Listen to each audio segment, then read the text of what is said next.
எனக்கு அருமையானவர்களே, ஆண்டவராய் இயேசு கிறிஸ்துவின் இனிய நாமத்தில் ஒவ்வொருவருக்கும் என்னுடைய அன்பின் வாழ்த்துக்களை தெரிவிப்பதில் மகிழ்ச்சி அடைகிறேன். இதமான நேரம், அழகான கடற்கரை. ஆண்டவருடைய வார்த்தையை தியானிப்பது நமக்கு வாழ்க்கையில மகிழ்ச்சியை கொடுக்கும் என்று நான் நினைக்கின்றேன். நம்முடைய வாழ்க்கையில நாம் ஒன்றை கவனிக்க வேண்டும். எப்பொழுதும் ஆண்டவராகிய தேவன் நமக்கு நல்லவராகவே இருக்கிறார். துன்பங்கள் நமக்கு வருகிறது தான், ஆனாலும் துன்பத்தின் நடுவிலும் தேவன் தாம் எங்களோடு இருப்பதனால் அந்த துன்பங்கள் ஒரு நாளும் எங்களை சேதப்படுத்துவதில்லை. அல்லேலூயா. நீதிமானுக்கு வருகிற துன்பங்கள் அநேகமாய் இருக்கலாம், ஆனாலும் கர்த்தர் அவனை அவைகளிலிருந்து விடுதலையாக்கிறார் என்பதை பார்க்கிறோம். இந்த உலகத்திலே தேவ பக்தியாய் ஒரு மனிதன் வாழுகிற போது பல சவால்களை அவன் சந்திக்க நேரிடுகிறது. பலவிதமான சோதனைக்குள்ளே அவன் தள்ளப்படுகிறதை பார்க்கிறோம். ஆனாலும் தேவன் நீதிமானை சோதித்து அறிகிறார் என்பதையும் நானும் நீங்களும் புரிந்து கொள்ள வேண்டியதா இருக்கிறது. சாத்ராக், மேஷாக், ஆபேத்நேகோ என்ற 3 நண்பர்கள், அதோடு கூட தானியேலையும் சொல்லலாம், பாபிலோன் தேசத்துக்கு சிறைப்பிடிக்கப்பட்டு போனாலும் தேவனுக்காக பக்தி வைராக்கியமாக நின்றவர்கள். ஆகவே அந்த தேவனுக்காக நின்றதை தேவன் பார்க்கிறார். ஒருவேளையில தன்னையும் தன் நண்பர்களும் தீட்டுப்படக்கூடாது என்று சொல்லி தீர்மானித்ததன் விளைவு அந்த மாகாணத்திலேயே அடிமையாய் போனவர்கள் வாழ்விலும் மேன்மைகள், உயர்வுகள் வந்தது.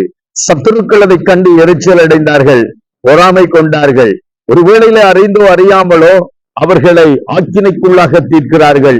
அவர்களை கொண்டு போய் அக்கினி நடுவில தூக்கி எறியப்படுகிறார். ஆனாலும் ஆண்டவருடைய தூதனானவர் அவள் நடுவில சென்று தேவன் அவர்களை இக்கட்டிலிருந்து விடுதலையாக்குறதை பார்க்கிறோம். எனக்கு அருமையானவர்களே, இதைத்தான் சங்கீத புஸ்தகம் 37வது அதிகாரம் 39வது வசனம் சொல்லுகிறது. நீதிமான்களுடைய ரட்சிப்பு கர்த்தரால் வருகிறது, இக்கட்டி காலத்தில் அவரே அவர்களுக்கு அடைக்கலமானவர். நீதிமானுடைய ரட்சிப்பு கர்த்தராலே வருகிறது.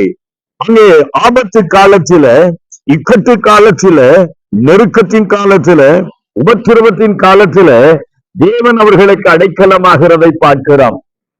3 நபர்கள் தான் அக்கினியில போடப்பட்டார்கள்.